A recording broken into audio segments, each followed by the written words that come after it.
साथियों, हम लोग आज एक बहुत ही महत्वपूर्ण व्यक्ति के बारे में बात करने जा रहे हैं। जे कृष्णमूर्ति। जे कृष्णमूर्ति को आधुनिक बुद्ध, गुरुओं का गुरु, विश्व के गुरु आदि अनेक उपाधियों से संबोधित किया जाता है, लेकिन उन्होंने किसी भी तरह की उपाधि को लेने से बड़ी ही विनम्रतापूर्वक इनकार कर दिया था। जे कृष्णमूर्ति को चाहे ओशो हों या सद्गुरु की बात करें, ये मानते हैं कि वो एक एनलाइटेंड सोल थे जिनको पूर्ण ज्ञान की प्राप्ति थी। ये बात सही है कि जे कृष्णमूर्ति ने अपने करीब सभी भाषण अंग्रेजी में दिए और उनको शुरुआती दौर में विश्व गुरु बनने के लिए ही चुना गया था।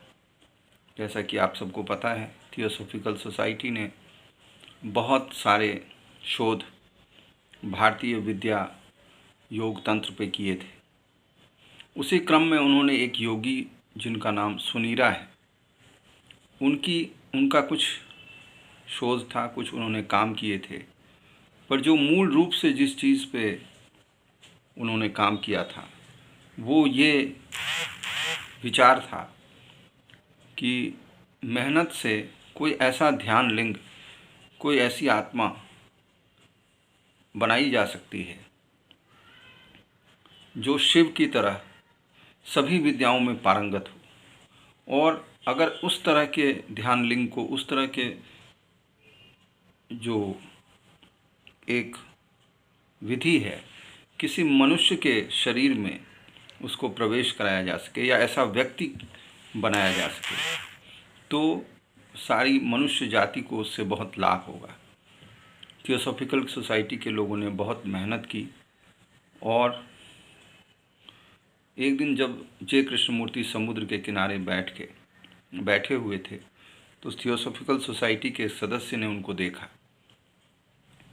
और उन्होंने तुरंत निर्णय लिया कि यही वो व्यक्ति है जो विश्व गुरु बनने की क्षमता रखता है। और उसके बाद उनको चुना गया। उनकी माता नहीं थी, उनके पिता से अनुमति ली गई और उनको तरह तरह की शिक्षाएं दी गई। उनको एक तरह से तैयार किया गया कि वो विश्व गुरु बन सकें। उसके लिए ऑर्डर ऑफ ईस्ट नाम की एक संस्था की स्थापना भी की गई और विश्व के विभिन्न भागों से लोगों ने उदारतापूर्वक दान दिए। उसका मुख्यालय भी बनाया गया जिसके अंदर 5000 एकड़ ज़मीन थी और एक बहुत महलनुमा घर भी था। वो समय आ गया जब जे कृष्णमूर्ति को विश्व गुरु बनाने की घोषणा होने वाली थी, लेकिन जे कृष्णमूर्ति ने उस दिन जो आकर भाषण दिया वो ऐतिहासिक है और ज़िंदगी भर वो उन्हीं सिद्धांतों पे चलते रहे। जे कृष्णमूर्ति बाहर आए और उन्होंने कहा कि सत्य को किसी भी मार्ग से नहीं जाना जा सकता, किसी के व्यक्ति के, किसी गुरु के माध्यम से, किसी नेता के माध्यम से नहीं जाना जा सकता। और इसलिए उन्होंने ऑर्डर ऑफ ईस्ट को भंग कर दिया। जिन लोगों ने भी जो दान दिए थे, करोड़ों अरबों रुपए की राशि, उनको वापस कर दी गई। और उसी दिन से उन्होंने निश्चय किया कि वे दुनिया की आंखें खोलने के लिए, उनका सत्य से साक्षात्कार कराने के लिए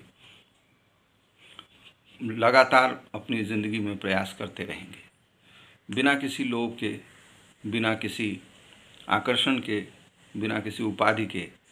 जे कृष्णमूर्ति जब तक जीवित रहे, 91 वर्ष के समय तक उन्होंने दुनिया के विभिन्न देशों में भाषण दिए। सत्य, प्रेम, गुरु, आकर्षण, जीवन यापन आदि विभिन्न विषयों पे बहुत ही सारगर्भित भाषण दिए। अफसोस की बात यह है कि चूँकि उनकी ट्रेनिंग एनी बेसेंट की देखरेख में हुई थी, तो उनकी जो मूल भाषा, वो दक्षिण भारत के थे और मूल भाषा अंग्रेजी ही रह गई और हिंदी में उनके या किसी अन्य भाषा में उनकी ज़्यादा भाषण या विचार नहीं है। ये एक छोटा सा प्रयास है जिसमें जे कृष्णमूर्ति ने जो बातें कही, पहले तो कोशिश करेंगे कि उनको आप लोगों के साथ साझा करें और उसके अलावा उनके विचारों पे चल के जो